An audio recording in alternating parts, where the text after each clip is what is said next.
তৃণমূলেরই কাজ এগুলো, অতি আশ্চর্যের বিষয়।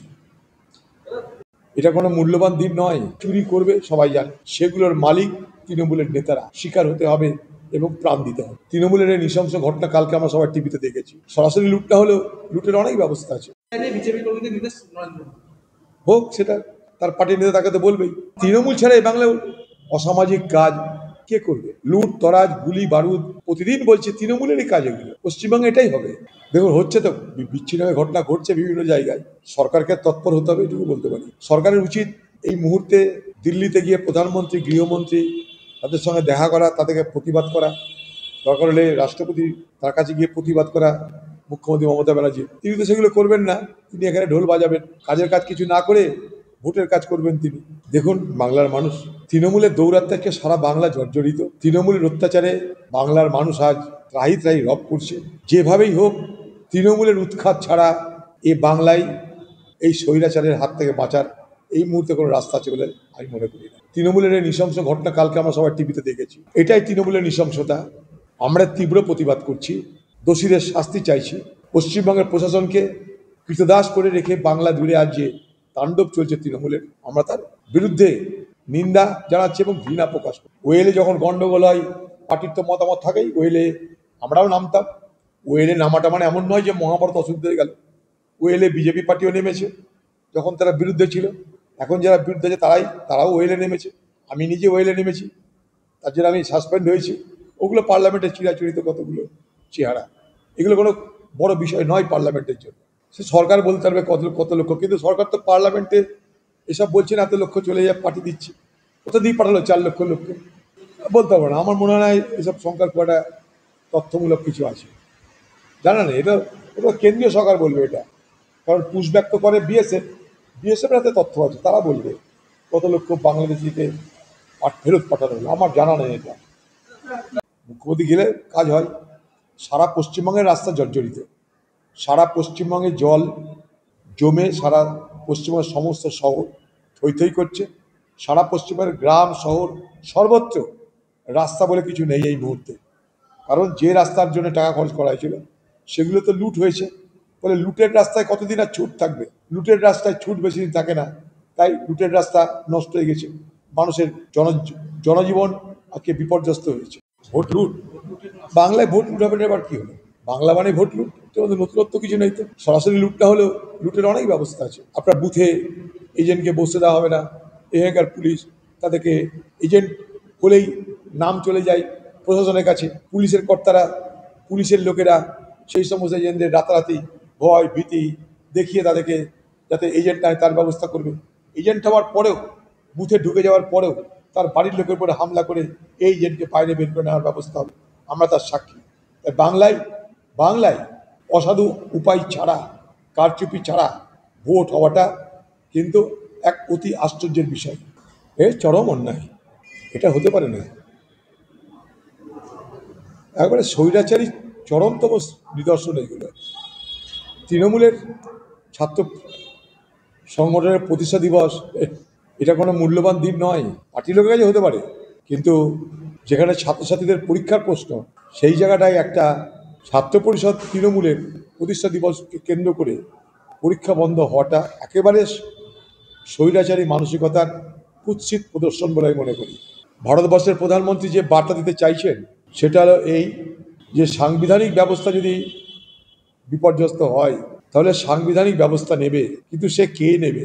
সাংবিধানিক ব্যবস্থা কোথায় ভেঙে পড়ছে তার কিন্তু স্পষ্ট ব্যাখ্যা নেই প্রধানমন্ত্রীর কথায়। আমরা তো চাই এই ভারতবর্ষের সংবিধান রক্ষা হোক, এবং সাংবিধানিক ব্যবস্থাকে যারাই নষ্ট করতে চাইবে, সাংবিধানিক ব্যবস্থার উপরে যেখানে হস্তক্ষেপ হবে সেখানেই তার প্রতিশোধ, সেটাকে অর্থাৎ সংবিধানকে রক্ষা করার জন্য প্রতিষেধকমূলক ব্যবস্থা নেওয়া হবে। আমরা দেখতে চাই ভারতবর্ষের প্রধানমন্ত্রী তার কথা এবং কাজের মিল আমরা দেখতে চাই। শুধু উপর কতগুলো হাওয়ায় কথা দিলে, কথা ভাসালে চলবে না। সাংবিধানিক ব্যবস্থা ভেঙে পড়ছে কোথায় স্পষ্ট করে বলুন, তারপর আপনি কি ব্যবস্থা নেবেন সেটাও স্পষ্ট করে বলুন। আপনার অস্পষ্ট ধোঁয়াশা পূর্ণ কথায় কোনো কাজ হবে বলে আমি মনে করি না।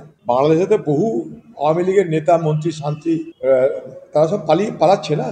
কারণ বাংলাদেশে শেখ হাসিনা সরকার পতনের পর যেমন হিন্দুদের উপরে অত্যাচার হয়েছে, তেমনি একইভাবে আরো বেশি করে আওয়ামী লীগের নেতা কর্মীদের উপরে অত্যাচার অব্যাহত। তাদেরকে মেরে দেওয়া হয়েছে, জেলে ঢোকানো হয়েছে, পালাতে গিয়ে তারা মারা পড়েছে, ধরা পড়ে। যাকে ধরেছে বিএসএফ, যদি ভারতবর্ষে এসে যায় হয়তো বেঁচে যাবে, বাংলাদেশে তুলে দিলে সে তাকে মৃত্যুর মুখে ফেলে দেওয়া হয় বলে আমি মনে করি। কারণ এটা বর্ডার, এখান থেকে আসবে, কোথা দিয়ে যাবে? বাংলাদেশ থেকে পালিতে এখান দিয়েই আসবে।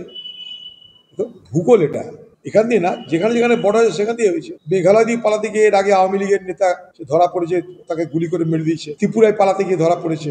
এখানে যেখানে বর্ডার সেখান দিয়ে পালাবে, কোথা দিয়ে পালাবে? চীন দিয়ে ঘুরে ধরা আসবে না? চীন দিয়ে ঘুরে কি ভারতবর্ষ ঢুকবে? তা পালানোর রাস্তা বাংলাদেশের সঙ্গে বর্ডার আমাদের, তাই পালাতে চাইছি। পশ্চিমবঙ্গের পুলিশ হঠাৎ করে তৎপরতা দেখালো কসবার ধর্ষণ কাণ্ডে। এই তৎপরতা আরজি করেন চিকিৎসক ধর্ষণ এবং খুনের কাণ্ডে দেখায়নি এই সরকার। এবং আমি শিওর যে কসবা কাণ্ডে যারা অপরাধী, যারা অভিযুক্ত, তাদের সকলের সাজা হবে। এই জন্যে সাজা হবে কারণ বাংলার মুখ্যমন্ত্রী বাংলার মানুষের কাছে তৃণমূলের ভাবমূর্তি রক্ষা করতে এদেরকে কিন্তু সাজা দেবেই দেবে। আপনি লিখে নেন, এই 4 অভিযুক্তের সাজা হতেই হবে। তাই পুলিশের এত তৎপরতা, কারণ বাংলার তৃণমূল পার্টি তারা যে ধর্ষকদের দলে রূপান্তরিত হচ্ছে, তাদের দলের লোকেরা যে ধর্ষণ করছে অবলীলাক্রমে, তা বাংলার মানুষের কাছে তৃণমূল সম্পর্কে বিরূপ প্রতিক্রিয়া তৈরি করছে।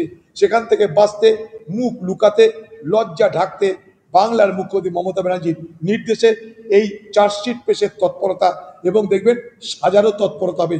সাজা এদের হবেই হবে, কিন্তু আরজি করে সাজা হবে না, আরজি করে তদন্ত হবে না, আরজি কর কাণ্ডকে ধামাচাপা দেওয়ার চেষ্টা হবে। এটাই তৃণমূলের বিচার। দেখুন, তৃণমূল ক্ষমতা থাকতে চুরি করবে সবাই জানে, তৃণমূল ক্ষমতা থাকতে অসাধু আচরণ করবে সবাই জানে, তৃণমূল ক্ষমতায় থাকতে এখানকার প্রশাসন, এখানকার তৃণমূলের হারমাত বাহিনী মিলেমিশে ভোট লুট করবার চেষ্টা করবে সবাই জানে। তাই এগুলো কোনো নতুন কথা নয়। প্রশ্ন হলো এইটাই যে এই তৃণমূলকে রুখতে হবে মানুষকে। গণতন্ত্রপ্রেমী মানুষ যতক্ষণ পর্যন্ত না তৃণমূলকে রুখে তাদেরকে বাধা দেওয়ার চেষ্টা করবে, এই ভোট লুট ততক্ষণ পর্যন্ত বাংলায় চলবে। সে যে যতই আসুক, এই বাংলায় ভোট লুট ঠেকানো সহজ কথা নয় বলে আমি মনে করি। কারণ ভোট লুটের নানা ফন্দি ফিকির আছে। শুধুমাত্র কাগজে কলমে কতগুলো তথ্য দিলেই এখানে ভোট লুট বন্ধ হয়ে যাবে, আমি মনে করি না তা সত্য। বুথের সংখ্যা বাড়তে পারে, কমতে পারে, দফার সংখ্যা বাড়তে পারে, কমতে পারে, কিন্তু মূল বিষয় হলো যারা ভোট করাবে, কেন্দ্রীয় বাহিনী হোক, আর বুথের প্রিজাইডিং অফিসার, পোলিং অফিসারই হোক, আর বুথের এজেন্ট হোক, তার সঙ্গে মানুষ, সকলের মধ্যে যতক্ষণ পর্যন্ত না একটা কোঅর্ডিনেশন হবে, একটা এক লক্ষ্যে যখন এতগুলো ভার্টিক্যাল, এতগুলো বিষয় যখন একসঙ্গে কাজ না করবে, ততক্ষণ পর্যন্ত কিন্তু এই ভোট লুট দফা বাড়িয়ে কমিয়ে, বুথের সংখ্যা বাড়িয়ে কমিয়ে খুব বড় লাভ হয় বলে আমি মনে করি না। এটা একটা বিচ্ছিন্ন ঘটনা। এই বাংলায় গ্রামে গ্রামে, শহরে শহরে, নগরে নগরে তৃণমূল নেতাদের পরিচালনায়, তৃণমূল নেতাদের নেতৃত্বে পশ্চিমবঙ্গের যিনি স্বাস্থ্য দপ্তর চালান, মমতা ব্যানার্জির প্রত্যক্ষ প্রশ্রয়ে, মদতে এবং গোটা স্বাস্থ্য ব্যবস্থার দুর্নীতির কারণে ব্যাঙের ছাতার মতন নার্সিংহোম গজিয়ে উঠেছে। এবং প্রত্যেকটা নার্সিংহোম যেগুলো গজিয়ে উঠছে, বেশিরভাগ মানে বেশিরভাগ সংখ্যাধিক্য নার্সিংহোম, সেগুলোর মালিক তৃণমূলের নেতারা। পয়সা চুরি করে, পয়সা লুট করে তারা এগুলো ইনভেস্ট করছে নার্সিংহোম, প্রাইভেট কলেজ, এইসব ক্ষেত্রে। এগুলো রিয়েল এস্টেট বিজনেসের সঙ্গে সঙ্গে এই পার্মানেন্ট অ্যাসেট করে রাখার লক্ষ্যে তৃণমূলের নেতারা তাদের লুটের টাকা এইভাবে বিনিয়োগ করছে। তার জন্য ব্যবস্থা নেই, কিন্তু সেখানটায় নার্সিংহোম তৈরি হয়ে যাচ্ছে, এবং তার শিকার হচ্ছে গিয়ে সাধারণ মানুষ। যেমন করে একজনের মৃত্যুর কথা বললেন, 1 লক্ষ টাকা দিয়ে একটা মৃত্যুর ক্ষতিপূরণ হয় না। এই অব্যবস্থা যতদিন না বাংলায় বন্ধ হবে, ততদিন এই পশ্চিমবঙ্গের মানুষকে এই অসাধু স্বাস্থ্য ব্যবস্থার শিকার হতে হবে এবং প্রাণ দিতে হবে।